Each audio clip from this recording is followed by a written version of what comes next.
let's talk about Knock at the Cabin. Knock at the Cabin is an M. Night Shyamalan movie, and I think a lot of people have mixed feelings about M. Night Shyamalan. Some movies they've really loved. Of course, The Sixth Sense, I think, is universally beloved. One of the best Bruce Willis movies, along with Die Hard, who introduced Haley Joel Osment. Such a great performance in that film. It's got the twist ending, and M. Night Shyamalan is kind of known for his twist endings. I happen to like, and I know this is might seem controversial, I actually really like the movie Signs with Mel Gibson. I enjoyed.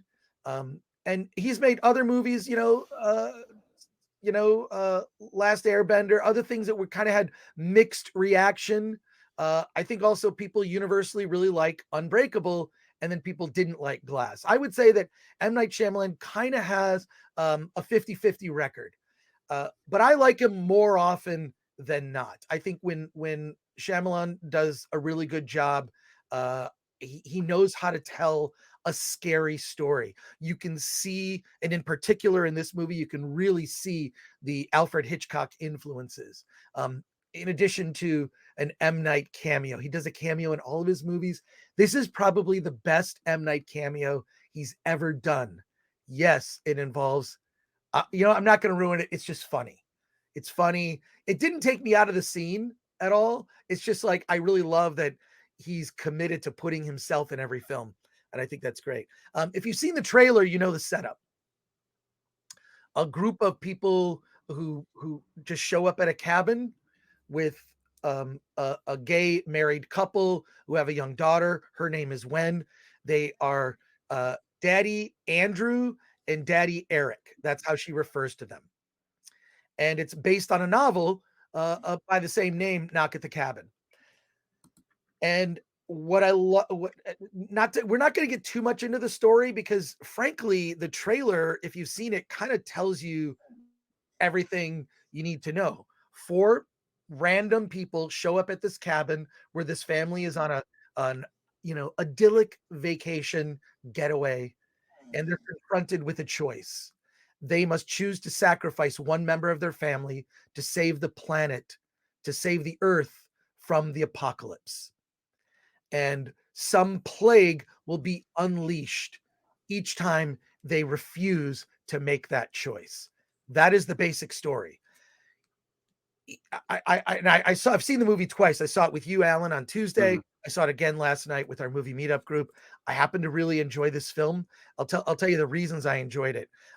Movie doesn't waste any time. You would think with a film like this, like, oh, we're going to spend like the first 20 minutes of the movie getting to know this family and getting to care about them. No, the movie begins right away, immediately, in this incredibly haunting scene where I don't know the name of the young actress who plays Wen. She is phenomenal. She is spectacular in this role. Children are always always a risk, right? Haley Joel Osment really worked out in The Sixth Sense. I mean, that was a great performance. You were convinced. The young girl who plays Wen, and I saw like video footage of her on the red carpet.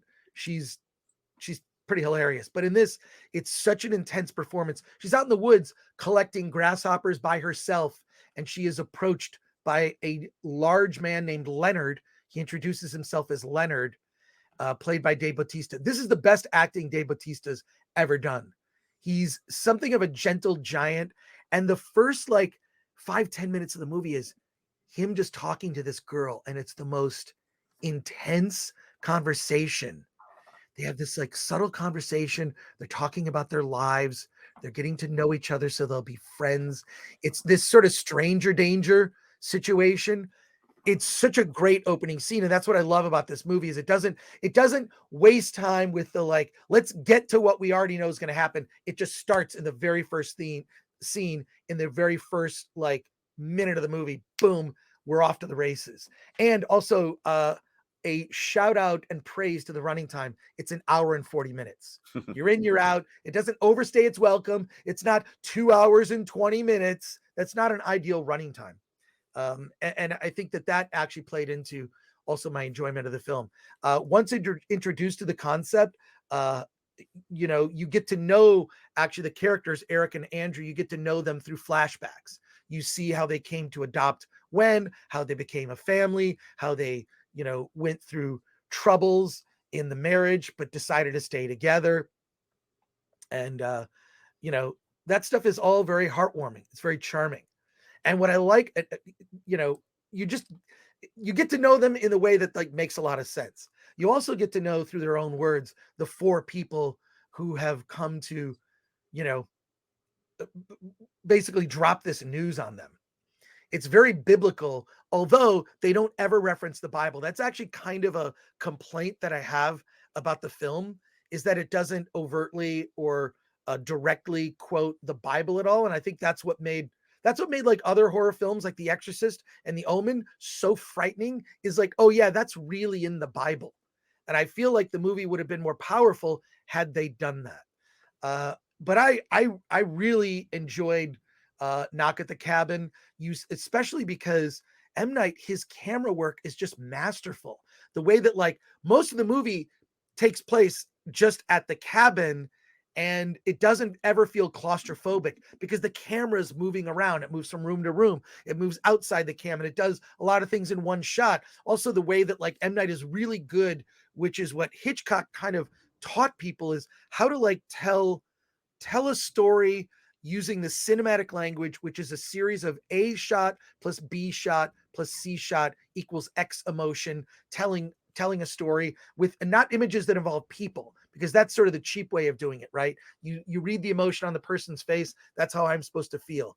He shows this with inanimate objects and doorknobs, and it's incredibly frightening, even when people are not on screen, to kind of project how you're supposed to feel. Hitchcock was good at that, and M. Night is really good at that. And I thoroughly enjoyed the film. Look, is it the greatest movie ever? No. Is it the greatest horror movie ever? No. We might see better horror films this year. But it is scary, frightening. There are some jump scares, but they're not cheap ones. I think any jump scare involving a cat is a cheap one. That's a cheap jump scare. But I really like the film. It's, in the M. Night, it's sort of like, I would say that it's on the better of M. Night films. And I do admit that they vary. He's hit or miss. And for me, this was a hit. I actually think they gave away a little too much in the trailer, and I have more thoughts, but I want to hear what you have to say, Alan. What did you think of Knock at the Cabin? Yeah. No, I think the funny thing was when we saw it together, I brought my daughter, and she was the first vocal person to speak out. And she basically, I hated this movie. Yeah. And then, and it's Yumi and Eric, and we're kind of looking at each other going, no, we actually like this movie. Yeah. I like the movie. In terms of, for me, it's you said this is the classic definition of the roller coaster, where it starts right off the bat. They pull the lever, and it's the girl in the woods, and then Dave Bautista shows up, and we're off to the races. And it just ratchets up. It starts, it's, I guess why we like this movie is it's this mystery, and we just kind of see it unravel, and it just becomes more intense as it goes along. And then you get to the ending, and you realize up until this point, there really have not been any flaws in it. We're engaged in the story, and we're having a good time. I think my only complaint, you brought it up, is the lore of it. I mean, the minor spoiler, but it's, everyone's driven by dreams, and that's kind of why the motivation is here. But I think it would help to kind of understand a little bit of the backstory behind it, the lore behind that. And then, and also it's based on a book. So, there's certain things that confine M. Night at that point. But the only real complaint I have is the movie is, I'll describe it as a mighty river. It flows, and no one can change its direction. And so it goes, it's kind of like each event logically moves to the next event. And I kind of, and so it makes the film somewhat predictable. And I'll leave it at that, because I do think you do need to experience this movie with as little with the only information basically from the trailers. and I mentioned it on Wednesday, but I think the gay love story in this one is much stronger than The Last of Us, and we could talk about that because Well, I have some thoughts on that one. yeah, I'll address some of what you said.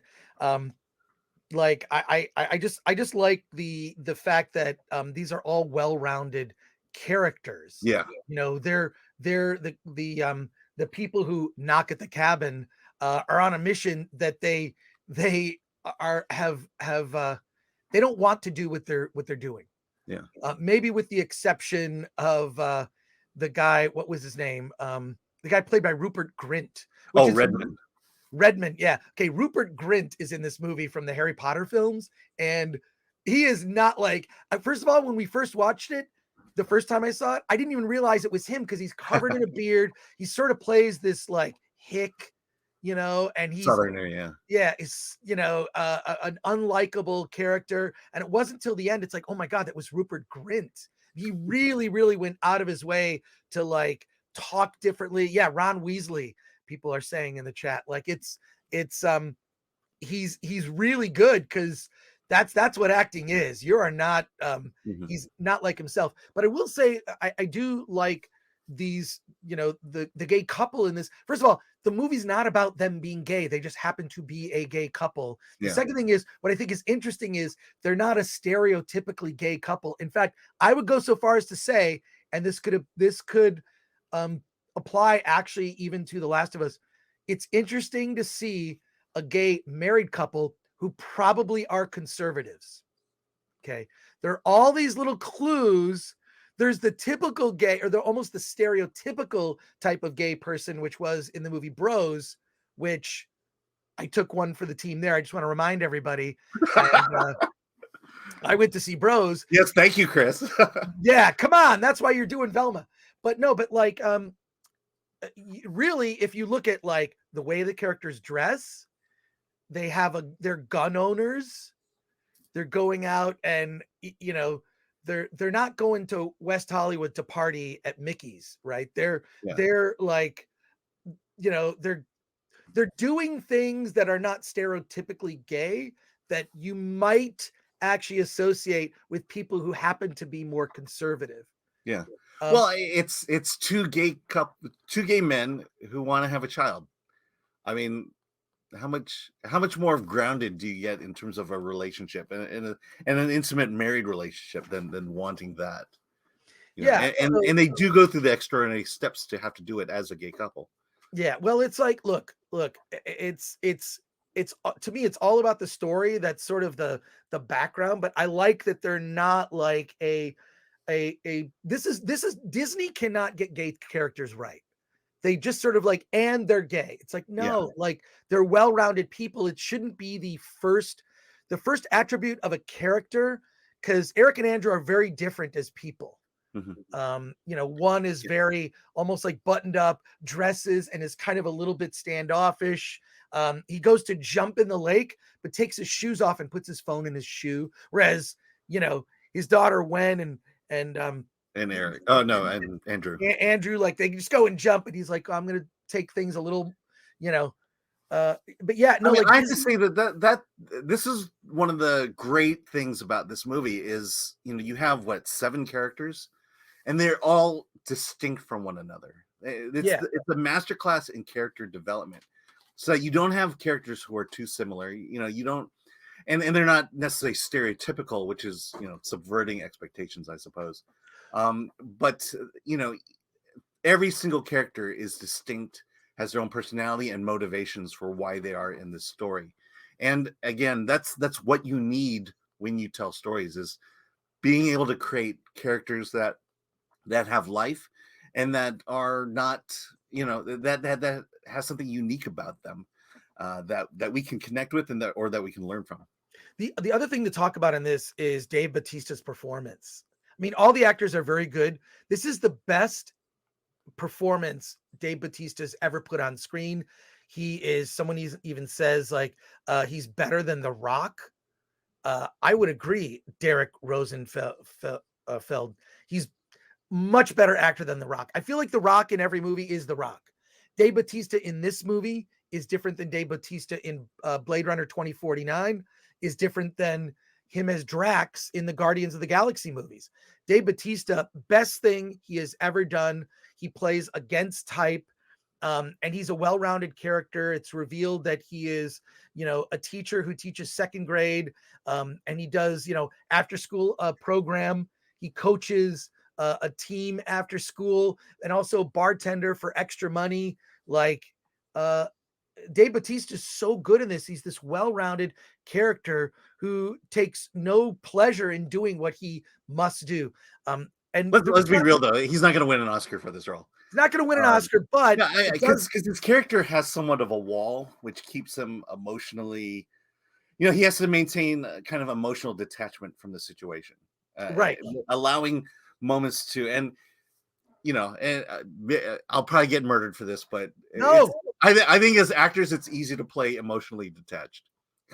Well, I mean, he's compartmentalized, and I feel like that's he knows he has to do that. He has to do that right. in order, and he does it. He does it well. But the question is, can he do a real dramatic role? And I don't. You're not going to get that from this movie.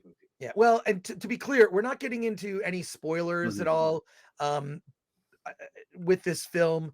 And there's no, I stayed for the credits are actually pretty cool because there's this like animation that is throughout it. There's no post-credit scene.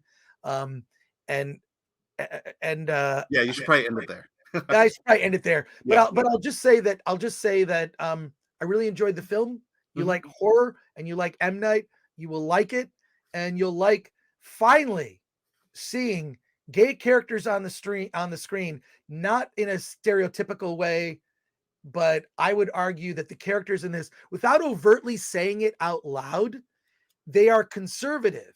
Because in this, just by looking at how they dress, the professions that they chose, the fact that they chose to raise a family, the fact that they're gun owners, the fact that when they go on a vacation, they're not going to party it up in Miami. They're actually going like out in the woods. I would argue that the characters in this, and I would argue that Bill, conservative characters. So it's nice to see that like characters not playing like a stereotypical, because it would just be so easy to take a gay character and make them a liberal, right? Like that is to me that's that they have an axe to grind, that they have right.